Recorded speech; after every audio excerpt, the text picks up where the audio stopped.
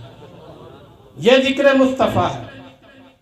اللہ نے اس کو اس وقت کیا، پوری کائنات کو وجود نہیں دیا تھا، یہ ذکر مصطفیٰ تھا، ذکر مصطفیٰ تھا۔ اور یہی وجہ ہے، کسی کہنے والے نے کہا ہر دور میں زبان پر رہا آپ ہی کا ذکر، ہر دور میں زبان پر رہا آپ ہی کا ذکر، دی ہر نبی نے جن کی خبر آپ ہی تو ہیں۔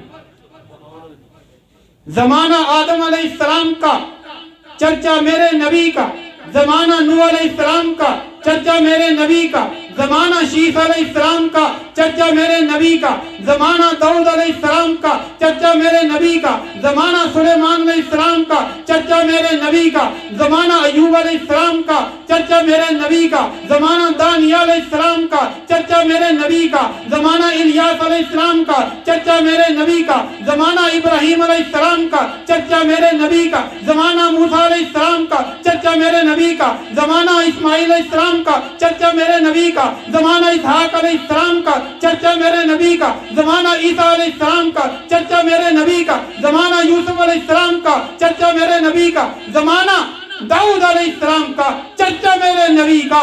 1,24,000 کم و بیش نبیوں کے زمانے میں مصطفیٰ کا تذکرہ رہا۔ ہر دور میں زبان پر رہا آپ ہی کا ذکر، ہر دور میں زبان پر رہا آپ ہی کا ذکر، دی ہر نبی نے جن کی خبر آپ ہی تو ہیں۔ یہ حضور کا مقام و مرتبہ، اور اس سے پیچھے چلو، جب میں تصورات کی دنیا میں جاتا ہوں تو مجھے ایک کلمہ قرآن میں ملتا ہے۔ اللہ نے کہا وَرَفَعْنَا لَكَ ذِكْرَكَ کہ اے نبی آپ کے ذکر کو ہم نے بلند کر دیا ہے، اے نبی آپ کے ذکر کو ہم نے بلند کر دیا ہے۔ کیا معنی؟ کس کے لیے بلند کیا؟ میرے لیے نہیں، آپ کے لیے نہیں، کسی اور کے لیے نہیں، نبی کے لیے۔ کس کے لیے؟ نبی کے لیے، نبی کی راحت کے لیے، نبی کے سکون کے لیے، نبی کی تسلی کے لیے۔ اللہ نے کہا وَرَفَعْنَا لَكَ ذِكْرَكَ کہ اے پیغمبر تیرے ذکر کو ہم نے بلند کر دیا ہے۔ اب تیرا ذکر اتنا بلند ہے، تیرا ذکر کوئی کرے پھر بھی بلند ہے، نہ کرے پھر بھی بلند ہے۔ ذرا اس سے آگے چلو، وَرَفَعْنَا لَكَ ذِكْرَكَ تیرے ذکر کو بلند نہیں کیا، تیرے کام کو بھی بلند کیا، تیرے نام کو بھی بلند کیا، تیری دیانت کو بھی بلند کیا، تیری امانت کو بھی بلند کیا، تیری کتاب کو بھی بلند کیا، تیری امت کو بھی بلند کیا، تیری ازواج کو بھی بلند کیا، تیرے صحابہ کو بھی بلند کیا، تیری قیادت کو بلند کیا، تیری سعادت کو بلند کیا، تیرے بچپن کو بلند کیا، تیری جوانی کو بلند کیا، تیری نبوت کو بلند کیا، تیری رسالت کو بلند کیا، تیری ہر چیز کو ہم نے بلند کیا ہے۔ وَرَفَعْنَا لَكَ ذِكْرَكَ کہ اے پیغمبر ہم نے تیرے لیے، تیری ٹھنڈک کے لیے، تیرے سکون کے لیے تیرے ابو بکر کو بلند کیا ہے، تیرے سکون کے لیے فاروق اعظم کو بلند کیا ہے، عثمان کو بلند کیا ہے، علی کو بلند کیا ہے، طلحہ کو بلند کیا ہے، زبیر کو بلند کیا ہے، عبد الرحمن کو بلند کیا ہے، ابو عبیدہ کو بلند کیا ہے، سعد کو بلند کیا ہے، سعید کو بلند کیا ہے، تیرے لیے تیرے بلال کو بلند کیا۔ چلتا زمین پہ ہے، قدموں کی آواز جنت میں جاتی ہے۔ اے پیغمبر ہم نے آپ کے لیے آپ کے ذکر کو